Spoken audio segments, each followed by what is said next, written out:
red, as a lot of photographers will tell you, is a difficult colour to capture.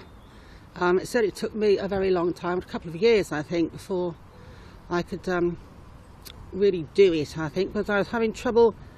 It would come out very orangey and bleached out and always black, and so capturing a proper blood red became something I got a bit of a bee in my bonnet about it, that I was going to learn to do it.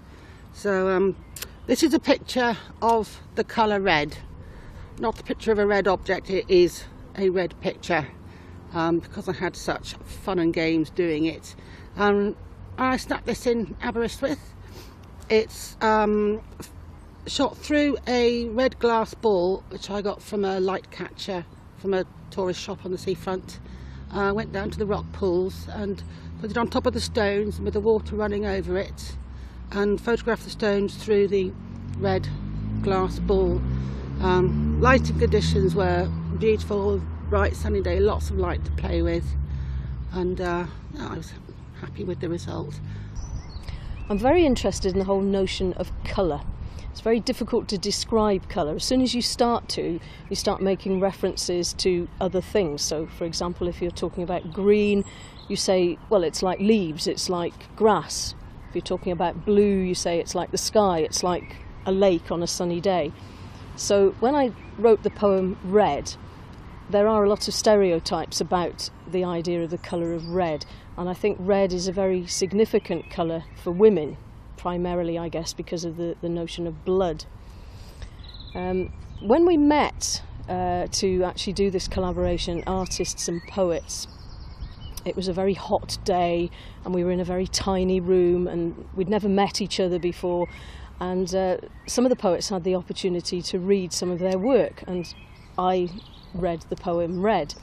And as soon as I did that, Laura said, I've got just the piece of work for that. I've got a photograph which is predominantly red and it would fit perfectly. And when I saw the photograph, I totally understood what she meant. They were sort of a match made in heaven. Yeah, the camera is a compact. It's a good compact. Has a very, very good lens. You can get quite a nice sharp focus with it. It's a TG4 model. It has tough written on it. It's a tough camera. It's shockproof and waterproof because it's quite pricey, but I decided to invest in this because I keep breaking my cameras, because I will go out in all weathers and go down to the beach and where they get dropped on the stones, or they get soaked in sea spray and driving rain and whatnot. So this one is also useful because it has a range of art filters built into the camera.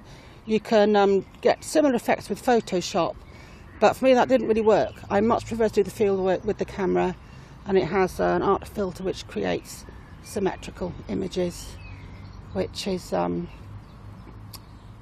perfect for the work I like to do.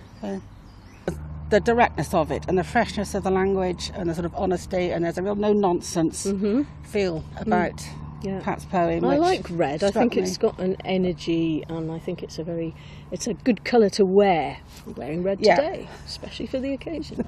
I like red.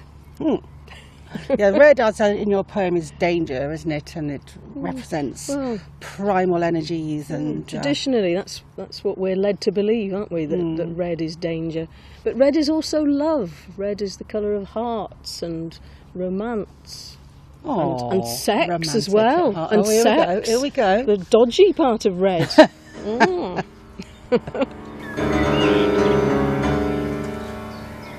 Red, written in blood and spelling danger. Red on your nails, red in your knickers, red rag to a bull. Red ain't no stopping at lights, girlfriend. Red is all go, go, go. Less sanguine, less vintage special reserve, more skin tight, skimpy, stiletto through the heart.